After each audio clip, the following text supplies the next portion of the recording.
नमस्कार, the wire में आपका स्वागत है। मैं हूं आरफा खानम शेरवानी। इजराइल और फिलिस्तीन का जो युद्ध चल रहा है उसमें फिलिस्तीन के ऊपर इजरायली हमले का खतरा लगातार मंडरा रहा है। पूरी दुनिया में बेचैनी है, पूरी दुनिया में संकट का आलम है। लोग सड़कों पर उतर आए हैं, फिलिस्तीन के लिए नारे लगा रहे हैं, समर्थन में रैलियां हो रही हैं पूरे पश्चिमी दुनिया में।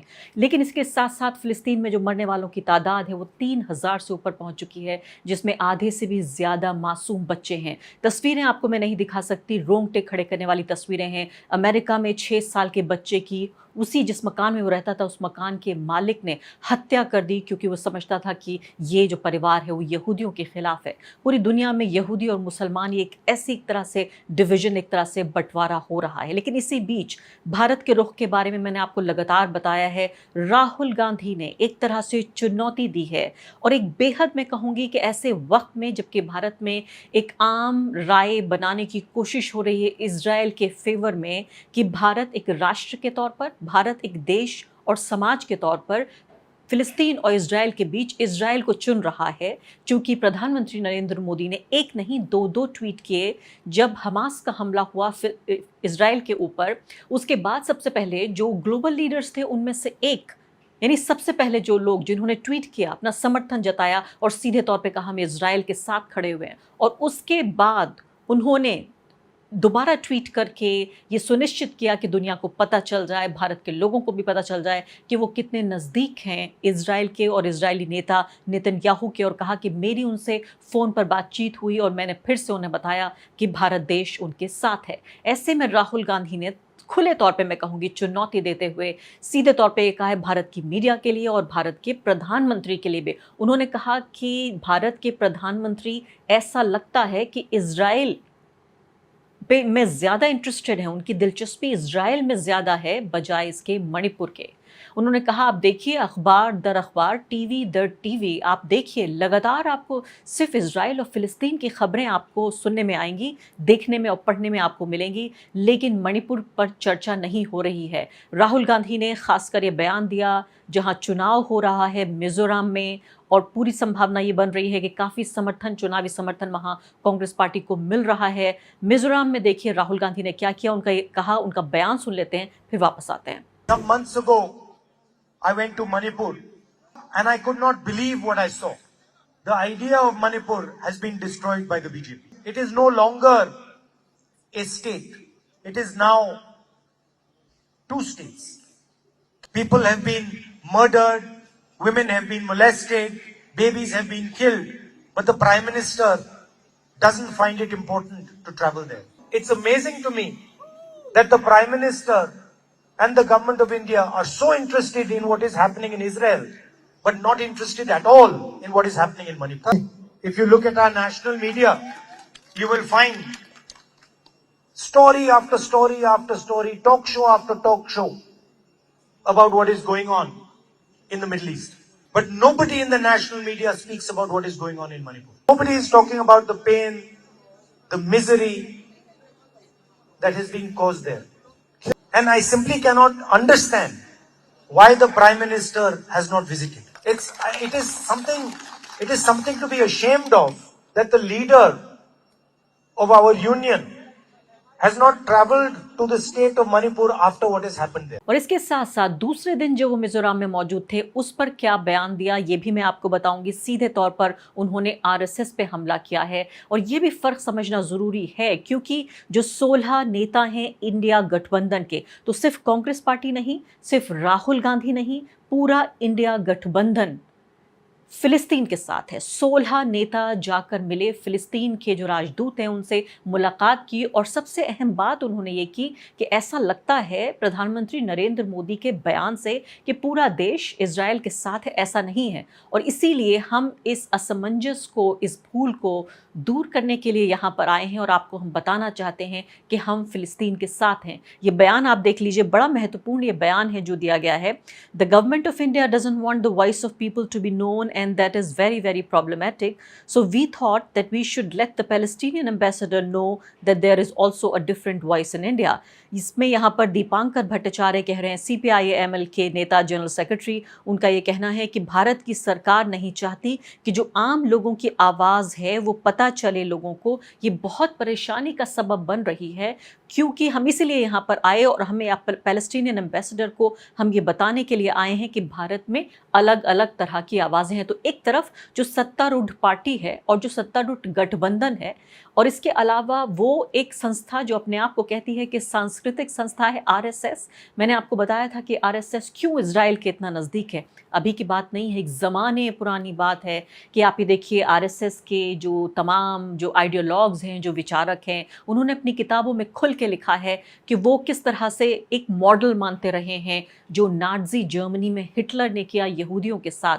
तो एक दोहरापन आप देखिए कि एक तरफ वो ये चाहते हैं कि भारत के मुसलमानों के साथ वो सलूक किया जाए जो यहूदियों के साथ किया गया जब हिटलर वहाँ पर राज करता था जर्मनी में, और दूसरी तरफ वो ज्यूज़ के साथ, यहूदियों के साथ अपनी हमदर्दी भी दिखाता है। ऐसा कैसे संभव है कि एक तरफ आप जो एक तरह का रिलीजियस स्टेट या जिसे हम कहें धर्म पर आधारित राज्य बनाने की कोशिश कर रहे हैं। मैंने आपको बताया कि CAA कानून पूरे तरीके से इजराइल की नकल है, ये इजराइल के मॉडल पर है कि एक ऐसा देश जो यहूदियों के लिए बना हुआ है, 1948 में बना, तो 1947 में आज़ाद हुआ देश भारत क्यों नहीं सिर्फ एक समुदाय के लोग, सिर्फ हिंदू समुदाय के लोगों के लिए बने। तो यही एक उनकी प्रेरणा है, यही मॉडल है जिस पर RSS काम करता है। और इसीलिए चूंकि RSS और भाजपा भारत पर राज कर रहे हैं, इसलिए वो लगातार अपनी इस विचारधारा को, और जो ये पूरा संकट मंडरा रहा है जहां लोगों की जानें दांव पर लगी हुई हैं। एक तरफ हमने देखा इजराइल में मासूम लोगों के ऊपर हमास का हमला हुआ और सैकड़ों लोग मारे गए, इसके अलावा काफ़ी लोग बंदी भी बना लिए हैं हमास ने, और दूसरी तरफ हम ये देख रहे हैं वो मासूम लोग जिनका हमास से कोई लेना देना नहीं है, जिनका आतंक से कोई लेना देना नहीं है, सैकड़ों की तादाद में फ़िलिस्तीन में मारे जा रहे हैं और लाखों की तादाद में लोग बेघर हैं। मैं CNN पे वो खबर देख रही थी जिसमें CNN का खुद का जर्नलिस्ट, जिसको वहाँ से गज़ा से भागना पड़ा अपने परिवार के साथ, और उसने बताया कि कुछ ही घंटों में यानी 48 घंटे के भीतर 3 बार उसको जगह बदलनी पड़ी, और आखिरी बार वो वहाँ से जब निकला एक होटल से जहाँ बाकी लोगों ने पनाह ली हुई थी, वहाँ कुछ ही घंटों के भीतर उस होटल पे भी हमला हो गया। यानी बाल बचा अपने छोटे छोटे बच्चों और पत्नी को लेकर, यानी वो लोग जो माने जाता है कि दूसरे लोगों की कहानियाँ लिखेंगे, दूसरे लोगों की कहानियाँ दिखाएंगे, जो वो लोग सुरक्षित नहीं है, तो आप सोचिए कि फ़िलिस्तीन में आखिर कौन सुरक्षित होगा। एक ऐसा वाक्य था जो उस व्यक्ति ने कहा और मेरे दिमाग में बैठ गया। उसने कहा, कोई भी इमारत, कोई भी जगह, कोई भी ठिकाना आज 100% सुरक्षित नहीं है। मैं ये नहीं समझ सकता कि मैं वापस कभी अपने घर लौटूंगा। तो ये इस तरह के हालात हैं जहां नेता, पत्रकार, एक्टिविस्ट, वो लोग जो राहत पहुंचाने के लिए आ रहे हैं, इंटरनेशनल ऑर्गेनाइजेशंस के लोग, यूनाइटेड नेशंस के लोग, रेड क्रॉस के लोग, वो लोग भी मारे जा रहे हैं, वो भी ज़ख्मी हो रहे हैं, वो भी सेफ नहीं है। ऐसे में भारत की सरकार एक तरह से एक तरफा बयान या एक तरफा मैं कहूँगी पक्ष ले रही है। आप सोशल मीडिया पे चले जाइए, आपको फ़िलिस्तीन का एक दोस्त नहीं मिलेगा। तमाम पूरे IT सेल ने एक तरह से भारत के विचार पर कब्जा किया हुआ है। ऐसे में बहुत महत्वपूर्ण है कि जो इंडिया डेलीगेशन है, और मैंने इसीलिए खबर का हिस्सा भी बनाया इंडिया डेलीगेशन की इस विज़िट को, क्योंकि मुझे पता है कि जो मुख्य धारा का दरबारी और सरकारी मीडिया है वो कभी भी ये नहीं दिखाएगा। वो नहीं चाहता कि भारत में इतने बड़े देश में जहाँ 140 करोड़ लोग हैं, वो ये समझते हैं कि पूरे तरीके से 140 करोड़ लोग वही सोचेंगे जो प्रधानमंत्री नरेंद्र मोदी सोचेंगे, या फिर जिस तरीके से AMU में जो प्रदर्शन किया गया उसको लेकर जितना बड़ा विवाद खड़ा कर दिया गया, उन लोगों को बाकायदा जेल भेजा गया, जिन लोगों ने प्रदर्शन किया उनके ऊपर मुकदमे लगाए गए। तो अब मैं आगे बढ़ती हूँ, और जो महत्वपूर्ण बात इन लोगों ने कही है वो ये कि एक रेजोल्यूशन भी इंडिया अलायंस ने पास किया। ये पूरा जो संकट फिलहाल है यहाँ पर पूरे पश्चिम एशिया में, उन्होंने कहा कि इंटरनेशनल कम्युनिटी को दबाव बनाना चाहिए इजराइल के ऊपर कि वो अंतर्राष्ट्रीय जो नियम है उनका पालन करे, उनकी इज्जत करे, जो इंटरनेशनल लॉज हैं उनकी इज्जत करे, और जो डिग्निटी है पैलेस्टीनियन लोगों की, जो रिस्पेक्ट और डिग्निटी यानी उनकी ज़िंदगी और उनकी गरिमा जो है उसकी रक्षा करने का काम इजराइल को करना चाहिए। वो इस तरीके से मासूम लोगों की जान नहीं ले सकता। दुनिया एक बड़े संकट के लिए तैयार नहीं है। इस डेलीगेशन ने बाकायदा ये रेजोल्यूशन भी पास किया और उसके बाद ये कहा कि हम पूरी मजबूती के साथ निंदा करते हैं कि ये जो फ़िलिस्तीनी लोगों पर गाज़ा में जो इज़राइल बम बरसा रहा है, हम इसकी निंदा करते हैं और हम ये कह रहे हैं कि ये एक तरह से ये which we believe amounts to an attempt to genocide, एक नरसंहार की कोशिश के तौर पर इंडिया डेलीगेशन का ये रेजोल्यूशन है, वो ये कह रहा है कि जिस तरह से इज़राइल फ़िलिस्तीन पर बम बरसा रहा है, वो पूरे तरीके से नरसंहार की एक कोशिश के तौर पर हम ये देखते हैं और युद्धबंदी होनी चाहिए फ़ौरन इस तरह से, ताकि जो मासूम जाने हैं उनको बचाया जा सके और घरों का और जो पूरी वहाँ पर आबादी है उसकी तबाही को रोका जा सके। ये सीधे तौर पे, यानी ऐसा नहीं है कि कोई दुविधा थी इस बयान में कि इंडिया अलायंस के 4 लोग ये कह रहे थे और 6 कुछ और कह रहे थे।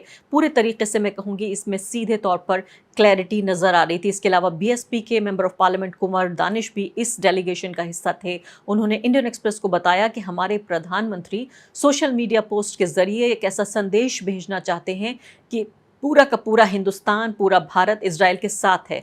इससे एक तरह का कन्फ्यूजन पैदा होता है। हम यहाँ पर आए हैं ताकि ये कन्फ्यूजन को हम दूर कर सकें और हम ये कहना चाहते हैं, तथ्य ये है कि भारत फ़िलिस्तीन के साथ खड़ा हुआ है, यानी भारत की एक बड़ी आबादी फ़िलिस्तीन के साथ खड़ी है। फ़िलिस्तीन यानी इज़राइल के साथ भारत की सरकार खड़ी हो सकती है।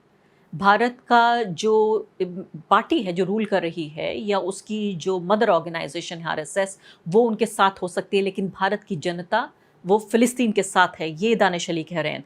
तो इसके अलावा आपने देखा होगा कि इसमें भी एक तरह का विरोधाभास नजर आया कि नरेंद्र मोदी के जो 2 ट्वीट थे इज़राइल के फेवर में और इसके अलावा जो विदेश मंत्रालय का स्टेटमेंट था, दोनों बिल्कुल अलग अलग हैं।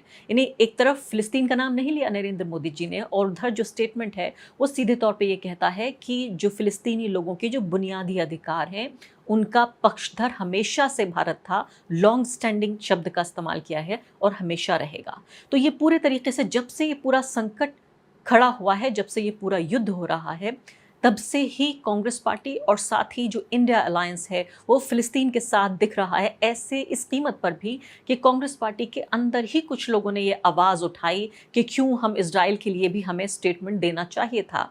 आपको याद होगा अभी की बात है जब ये पूरा संकट आया था हमास के हमले के बाद, जो कांग्रेस वर्किंग कमेटी की जो बैठक थी उसमें बयान जारी किया गया था फ़िलिस्तीन को लेकर। मैं आपको याद दिलाना चाहती हूँ पूरे तरीके से, जिसमें कहा गया था कि जो कांग्रेस वर्किंग कमेटी है वो अपना रोष व्यक्त करती है इस पूरे युद्ध के ऊपर, जिसने पूरा जो मिडल ईस्ट है या पश्चिम एशिया है उसमें हज़ारों लोगों की जान ले ली है पिछले 2 दिनों के भीतर। और CWC ये कहना चाहती है कि बहुत वक्त से लॉन्ग स्टैंडिंग सपोर्ट है, जो अधिकार हैं फ़िलिस्तीन के लोगों के, और अधिकार क्या है उनका, अपने ज़मीन के लिए अधिकार, अपना खुद को शासित करने का उनका अधिकार, सेल्फ गवर्नमेंट, और live with dignity and respect, यानी गरिमा और अपनी इज्जत के साथ रहना, रिस्पेक्ट के साथ, सम्मान के साथ, गरिमा और सम्मान के साथ रहने का जो फ़िलिस्तीनी लोगों का बुनियादी अधिकार है, जो CWC है कांग्रेस वर्किंग कमेटी, वो इसका पूरे तरीके से सम्मान करती है। और CWC कह रही है कि फ़ौरन युद्धबंदी होनी चाहिए और दोनों पक्षों के बीच बातचीत हो ताकि इस मसले का हल हो और ये मामला आगे ना बढ़े। तो पूरे तरीके से मैं कहूँगी कि एक ही सांस में, एक ही धारा के साथ, धारा प्रवाह तरीके से Congress party, CWC, India alliance, Rahul Gandhi एक ही आवाज़ में बात कर रहे हैं कि वो फ़िलिस्तीन के साथ हैं इस पूरे झगड़े में। अब यहाँ सीधे तौर पर ये कहना ज़रूरी है कि यहाँ कोई भी ये कहने की कोशिश नहीं कर रहा है कि इज़राइल में जिस तरह से फ़िलिस्तीन में बच्चों या महिलाओं या आम लोग, निर्दोष लोग जिन्होंने हथियार नहीं उठाए हैं, जो अनआर्म्ड लोग हैं, उनकी हत्या की सिफारिश यहाँ कोई नहीं कर रहा। कोई भी यहाँ इस तरह का गिरा हुआ इंसान नहीं है जो ये कहने की कोशिश कर रहा हो। चाहे मैं एक पत्रकार के तौर पे कहूँ या पॉलिटिकल पार्टियों का हम जिक्र कर लें या भारत की सिविल सोसाइटी जो कहती है कि फ़िलिस्तीन के साथ खड़े होने का ये वक्त है, वो ये कहने की बिल्कुल कोशिश नहीं कर रहे हैं कि हमास के आतंक का कोई समर्थन कर रहा है या मासूम बच्चों को, औरतों को बंदी बना लेना और उनको बंदी बनाकर फिर एक तरह की बार्गेनिंग करने की कोशिश करना इज़राइल के साथ, इस सब का कोई समर्थन नहीं कर सकता। किसी भी हिंसा की निंदा होनी चाहिए, लेकिन साथ साथ ये समझना ज़रूरी है कि इंटरनेशनल कम्युनिटी जिस तरह से भारत में विपक्ष अपनी भूमिका निभा रहा है, वो सीधे तौर पे मैं कह सकती हूँ कि अपने आप में बेहद बहादुरी और तारीफ का समय है, ऐसे वक्त में जब इजराइल के खिलाफ एक शब्द भी कहा जाना इस तरह से माना जा रहा है कि वो एंटी सेमिटिज्म है, यानी यहूदी लोगों के खिलाफ है। ऐसे में राहुल गांधी और इंडिया अलायंस दोनों फिलिस्तीन के साथ खड़े हुए नजर आ रहे हैं। द वायर के और वीडियोस देखने के लिए सब्सक्राइब करें और बेल आइकन पर क्लिक करें। स्वतंत्र पत्रकारिता की आर्थिक मदद करने के लिए डिस्क्रिप्शन में दिए गए लिंक पर जाएं और अपनी राशि चुनें।